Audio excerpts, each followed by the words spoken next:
Bom dia, igreja. A paz de nosso Senhor, Salvador Jesus Cristo. Nossa lição de EBD dessa manhã: um povo que faz muitas perguntas.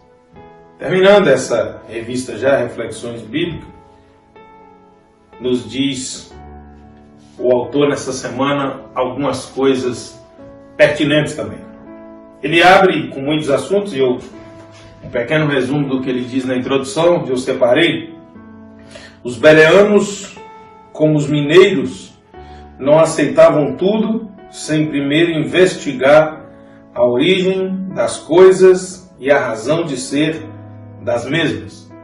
Nota-se que o autor ainda continua naquela linha de fazer algumas comparações da lição com alguns ocorridos no estado de Minas Gerais. Já falou da Inconfidência, do relevo, e agora ele está falando do comportamento dos mineiros. De acordo com as Escrituras, a lição quer nos dirigir à seguinte conclusão: que nós somos ensinados na palavra, e principalmente no Novo Testamento, ali em Atos, que na medida que as Escrituras eram pregadas no início da caminhada cristã, era não contestado o pregador, mas era pedido ao pregador que mostrasse nas Escrituras aquilo que estava sendo pregado, se tinha base, se tinha fundamentação, para que pudessem entender e valorizar aquilo que eles estavam ouvindo. Não há nada de mais nisso. E isso é a prática correta do comportamento cristão, para não ser levado por ondas. E o exemplo que vai nos nortear é Atos, capítulo 17, versículos de 10 a 12. E logo, durante a noite, os irmãos enviaram Paulo e Silas para Bereia. Ali chegados, dirigiram-se à sinagoga dos judeus.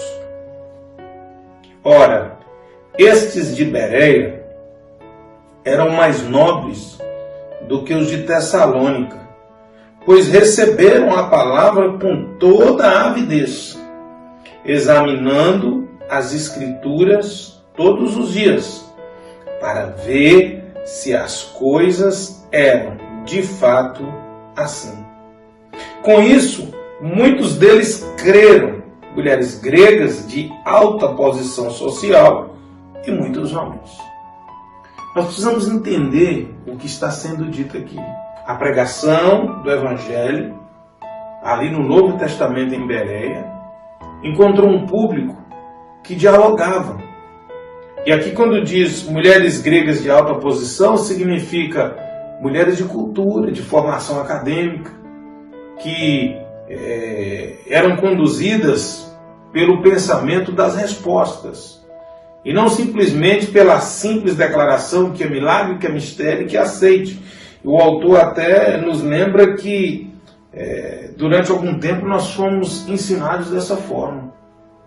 O que ele está dizendo é que, se for trazer para os nossos dias, assim como você vai comprar um produto no supermercado e você verifica o produto e a data de validade e tudo isso, eles nada mais estavam fazendo do que conferindo a validade do que estava sendo pregado.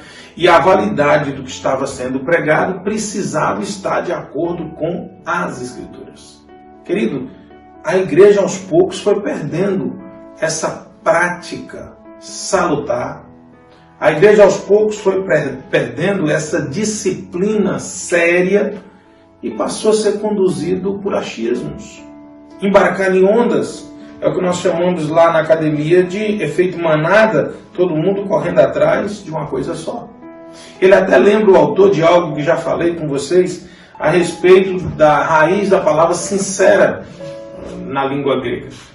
Os gregos tinham por hábito fazer vasos, e quando eles apresentavam trincas, aí era feita uma recapagem dele com material para disfarçar a trinca, e era dado um verniz, um betume, e o vaso era apresentado na feira. Só que aí passou-se a investigar a constituição do vaso da seguinte forma. A pessoa dizia, eu preciso de um vaso, mas eu preciso de um vaso sincero. Eu preciso de um vaso sem trinca, sem defeito, sem maquiagem. Porque é um vaso para suportar altas pressões de líquido ou alguma coisa dessa natureza. Então, quando o autor diz a respeito disso, os bereanos estavam simplesmente exigindo, ou os bereanos estavam se preocupando de receber algo num padrão de qualidade aceitável, assim como eram os vasos. E é isso que o autor tenta nos dizer nessa lição, nessa manhã. E aí ele aponta um negócio sério. Ele diz assim na nota dele, coisa que infelizmente muitos cristãos parecem não exigir hoje. Ouvem pregadores sem compromisso e correm para ouvir as celebridades do mundo gospel sem qualquer compromisso com a verdade que liberta. E a verdade? Basta alguma celebridade dizer que virou evangélico e as igrejas se amontoam. As igrejas são superlotadas e o que eles dizem, embora seja desconecto com a realidade bíblica, as pessoas deliram. E nós estamos recheados de exemplo. Aplicação para a sua vida. A tecnologia tem facilitado o acesso a variadas informações. Porém, a exemplo dos bereanos, devemos conferi-las. Com referência às Escrituras, devemos ser ainda mais zelosos por causa do relativismo ético e teológico do nosso tempo. Como tem confirmado as informações que chegam até você? Como é que você confirma? Eu fico olhando aí esse período, esse tempo que nós estamos vivendo de tantos sinais, de tanta mensagem apocalíptica, e algumas pessoas simplesmente vão porque alguém disse. Onde está na Bíblia isso? Aí você vai na Bíblia e lê. Talvez a citação está de acordo com o que está na Bíblia, mas não tem contexto para a base que está sendo pregada. São detalhes que podem fazer toda a diferença. Primeiro tópico que o autor nos chama a trabalhar nessa manhã, reconhece que a criatividade não é fruto de uma mente vazia. Preste bem atenção nisso. Ele diz, os bereanos foram reconhecidos por Paulo como um povo que não tinha mente vazia. Ele é taxativo em dizer, olha, eles foram chamados de nobre, e mais do que os de Tessalônica, porque eles tinham também, a exemplo dos de Tessalônica, a Escritura nas suas mãos. E sabe o que eles faziam? Conferiam. Tem gente que carrega uma Bíblia debaixo do braço como suporte, como afastador do braço do tronco. Mas é só isso. Raramente abrem a Bíblia. Os cristãos da pós-modernidade, o autor diz, não podem ser ingênuos. Nunca se teve tantas versões bíblicas, por exemplo. E nunca se distorceram tanto as Escrituras. Daniel capítulo 1, versículo 19 e 20. Então o rei falou com eles, e entre todos não foram achados outros como Daniel, Ananias, Misael e Azarias. Por isso passaram a servir o rei. Em toda matéria de sabedoria e de inteligência, sobre o que o rei lhes fez saber, lhes fez perguntas, os achou 10 vezes mais sábios do que todos os magos e encantadores que haviam em todo o seu reino. O que esse autor está nos chamando para pensar nessa manhã? Vou ler a nota do autor. Os jovens cristãos deveriam ser mais inteligentes, criativos e ágeis de sua geração e de sua sala.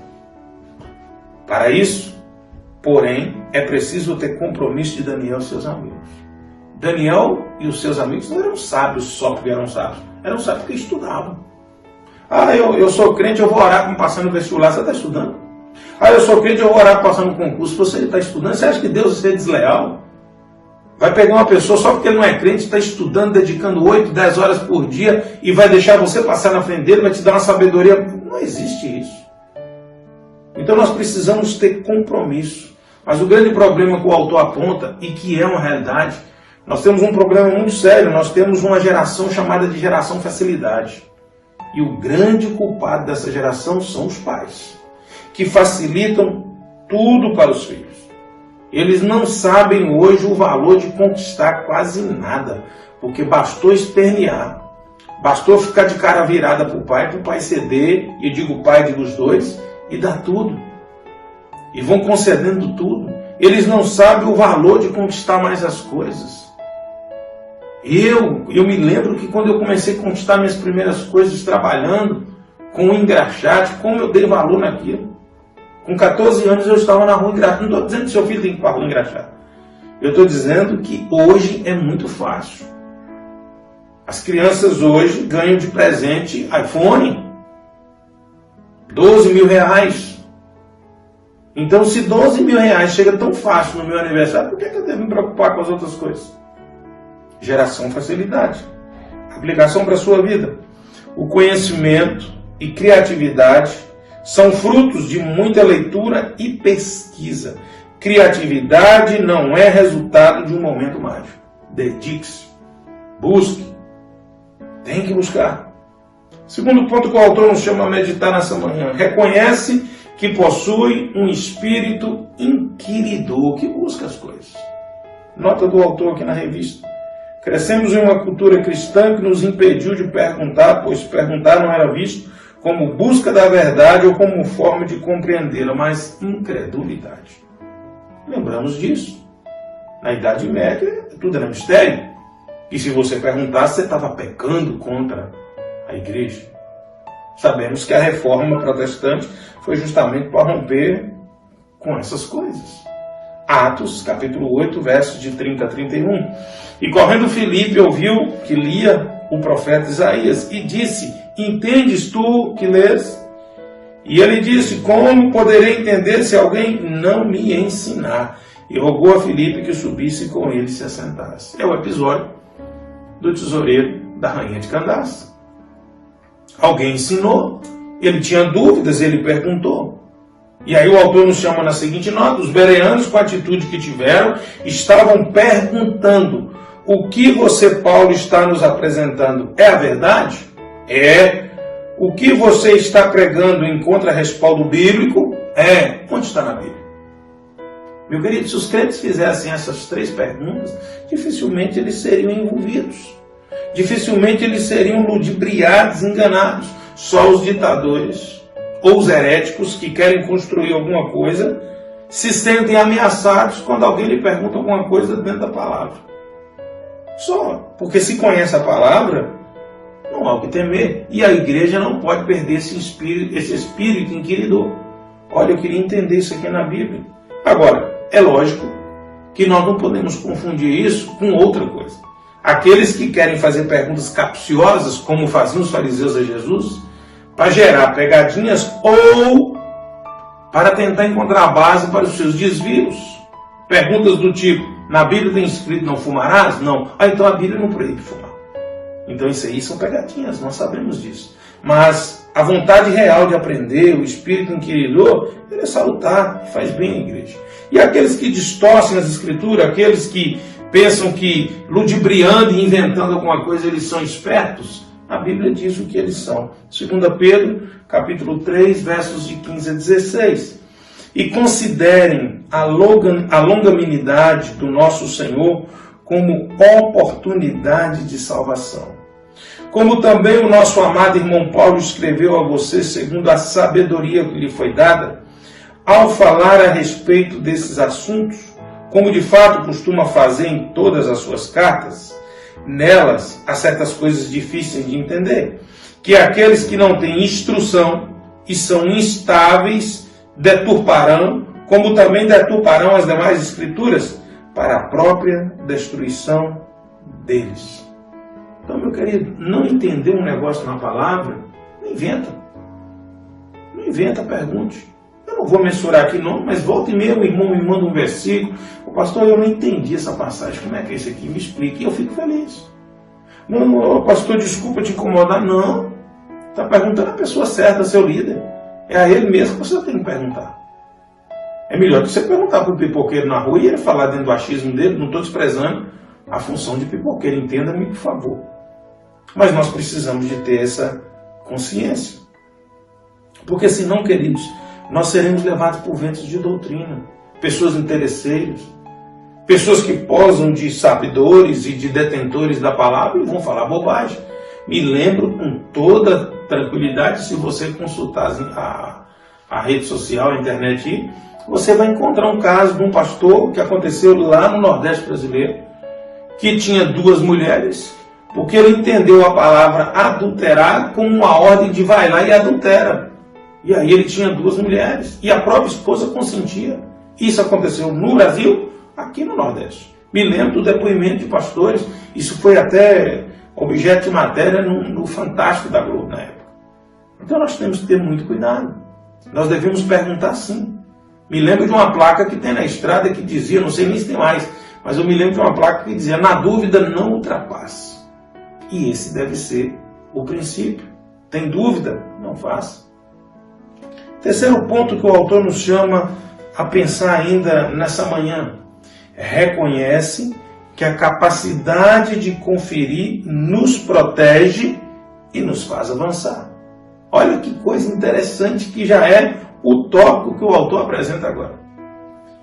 Reconhecer que a capacidade, eu até acrescentaria, o interesse de conferir, ele promove 2 benefícios. O primeiro, ele nos protege de errar. O segundo, ele nos faz avançar, ele nos faz desejar entender mais, e desejando entender mais, nós vamos avançando. Quando nós encontramos o apóstolo Paulo encerrando sua primeira carta aos Tessalonicenses, ele dá conselhos importantes para a igreja. E dentre eles, ele fala a respeito de algumas coisas. 1 Tessalonicenses, capítulo 5, versos de 20 a 22. Não desprezem as profecias. Examinem todas as coisas. Retenham o que é bom. Abstenham-se de toda forma de mal. O próprio autor da revista, fazendo uso do comentário de rodapé da Bíblia de Estudo NVI, ele diz, Paulo não está defendendo aqui que se faça testes específicos. O que ele está defendendo e dizendo aqui é que a doutrina deve ser avaliada para ver se está de acordo com o evangelho por ele pregado. É isso que nós precisamos fazer. Nós precisamos ter essa tranquilidade. Peraí, mas o pregador falou um texto ali, não voltando o texto mais, por quê? Tem alguma coisa errada. Não tocou no assunto mais. Então nós precisamos ver, porque senão o pensamento vai divagando e nós vamos sendo doutrinados e não prestamos atenção, nós estamos sendo conduzidos para fora da palavra. E depois que o seu pensamento está fora da palavra, o texto está esquecido, você é muito fácil de ser manuseado. E é isso que o autor está nos chamando nessa manhã. Eu quero emitir aqui uma nota pessoal, que é um dos princípios, um dos pilares do Ministério Pregue a Palavra, que dirige a pós-graduação que nós estamos fazendo de exposição bíblica. É muito sério, eles dizem, a tarefa do pregador consiste em pregar a palavra de Deus, com fidelidade e nada além da palavra de Deus. Pregue o texto, seja honesto, fale o que o escritor do texto escreveu. Bom, terminou a instrução. Não coloque mais nada, não acrescente mais nada. O Dr. Martin Lloyd-Jones, o grande cardiologista que deixou a medicina para assumir o pastorado, ele tinha uma pergunta rígida e firme. Ele dizia, quem pode pregar isso? Quem pode pregar esse evangelho? E por que ele estava falando disso? É com base no que o apóstolo Paulo, escrevendo aos Coríntios, na segunda carta, no capítulo 2, nos versos 16 e 17, olha o que ele diz. Para estes somos cheiro de morte, para aqueles fragrância de vida. Mas quem está capacitado para tanto? Quem está capacitado para pregar essa mensagem que para o pecador cheira a morte, faz ele sentir a vida podre e ser confrontado com essa verdade? E para aquele que conhece a verdade, sentir já o céu quando ouvir a mensagem. E aí ele pergunta, quem está capacitado para pregar com tamanha lisura e honestidade? Sem tendência, sem separações, sem exclusivismo. Quem está pregado para pregar a mensagem pura, que faz o pecador sentir a lama que ele está e faz com que o verdadeiramente salvo tenha paz e sinta realmente o céu perto dele. É isso que ele está dizendo. E aí ele diz, ao contrário de muitos, não negociamos a palavra de Deus visando lucro. Então, quem está hábil para pregar esse evangelho? Quem não se vende. Quem não se vende em troca de nada. Antes, em Cristo, falamos de Deus com sinceridade. Olha a palavra de novo aí. Com sinceridade. Como homens enviados por Deus, na presença de Deus. Essa é a verdadeira essência. O autor afirma que, mesmo sendo cristãos, nem todos são chamados para pregar e nem todos estão qualificados para pregar. O autor é taxativo em dizer a tarefa de pregador não é para qualquer um. Todo mundo pode pregar. Eu tenho um amigo que ele sempre diz assim, pregar e ser pastor é a coisa mais fácil, só brigar com o povo. É a visão que muitos passam. Que pregação é condenação.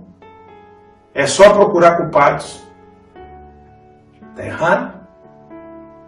Deus usa leigos? Usa, não tenho a menor dúvida disso. Mas em nossas igrejas há muitos outros ministérios que necessariamente não seja a pregação da palavra de Deus.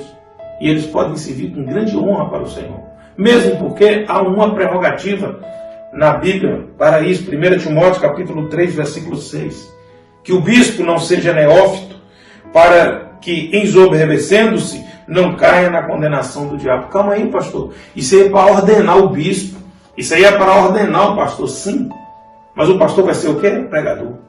Então a Bíblia nos fala para não sermos precipitados, como o sem experiência, o que não tem ainda a formação, o que não está apto para isso. E aí eu volto lá no início da lição que o autor nos chamou nessa manhã. O que as igrejas, inclusive as igrejas batistas, têm feito?